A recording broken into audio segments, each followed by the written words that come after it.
ହେବ। 26 ବେଳକୁ ଏହା ଗଭୀର ଅବପାତରେ ପରିଣତ ହୋଇ 27 ତାରିଖ ସକାଳେ ବାତ୍ୟାରେ ପରିଣତ ହେବ।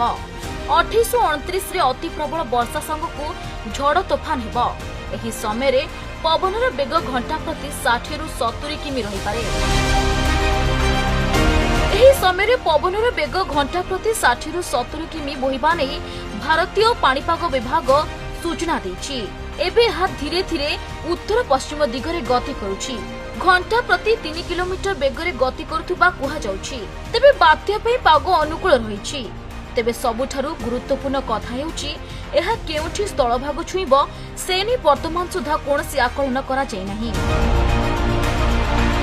ଏପଟେ ସମ୍ଭାବ୍ୟ ବାତ୍ୟାକୁ ନେଇ ଆଞ୍ଚଳିକ ପାଣିପାଗ କେନ୍ଦ୍ର ନିର୍ଦ୍ଦେଶିକା କହିଛନ୍ତି ଆନ୍ଧ୍ର ଉପରେ ସମ୍ଭାବ୍ୟ ବାତ୍ୟାର ପ୍ରଭାବ ଅଧିକ ରହିବ। ବାତ୍ୟା ଯୋଗୁଁ 27 ତାରିଖରୁ 29 ତାରିଖ ପର୍ଯ୍ୟନ୍ତ ରାଜ୍ୟରେ ପ୍ରବଳ ବର୍ଷା ହେବ। ପ୍ରାୟ ଉପକୂଳ ଦକ୍ଷିଣ ଓଡ଼ିଶାରେ ପ୍ରବଳ ବର୍ଷାର ସମ୍ଭାବନା ରହିଛି। 26 ରୁ 29 ତାରିଖ ଯାଏଁ ମତ୍ସ୍ୟଜୀବୀମାନଙ୍କୁ ସମୁଦ୍ର ଭିତରକୁ ନ ଯିବାକୁ ପରାମର୍ଶ ଦିଆଯାଇଛି। 27 ତାରିଖରେ କେନ୍ଦ୍ରାପଡ଼ା, କଟକ, ପୁରୀ, ଖୋର୍ଦ୍ଧା, ଜଗତସିଂହପୁର, ଗଞ୍ଜାମ, ଗଜପତି, ରାୟଗଡ଼ା, କୋରାପୁଟ, ମାଲକାନଗିରି ଜିଲ୍ଲାରେ ବର୍ଷା ହେବ। ଆସନ୍ତା 28 ଓ 29 ତାରିଖରେ ଅଧିକାଂଶ ଜିଲ୍ଲାରେ ବର୍ଷା ଲାଗି ରହିବ। 27 तारीख 28 तारीख ଆଉ 29 तारीख रे प्रबल वर्षा हेबार संभावना रही। प्रबल अति प्रबल वर्षा भी हो पारे।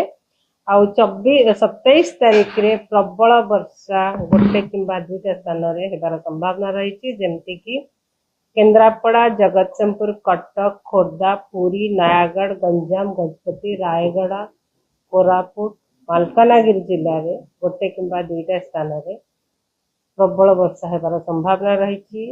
आउ राज्य रे अनेक स्थान रे वर्षा रहिबो।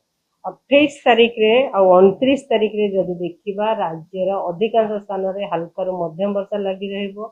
ता सहित प्रबल रु अति प्रबल वर्षा गोटे किंबा दुईटा स्थान रे हेबार संभावना रही, जेमती कि प्रबल रु अति प्रबल वर्षा केन्द्रापड़ा, जगतसिंहपुर, कटक, खोर्धा, पुरी, गंजाम जिले में एवं ता सहित प्रबल वर्षा गोटे किंबा दुईटा स्थान रे जेमती कि भद्रक, बालेश्वर, मयूरभंज, केउंझर, ढेंकानाल, अनुगुल, बौद्ध, खोर्धा, बौद्ध, कंधमाल, रायगड़ा, गजपति, कोरापुट, मालकानगिरी जिले में 29 तारीख रे प्रबल वर्षा गोटे किंबा दुईटा स्थान रे रहिबार संभावना रही।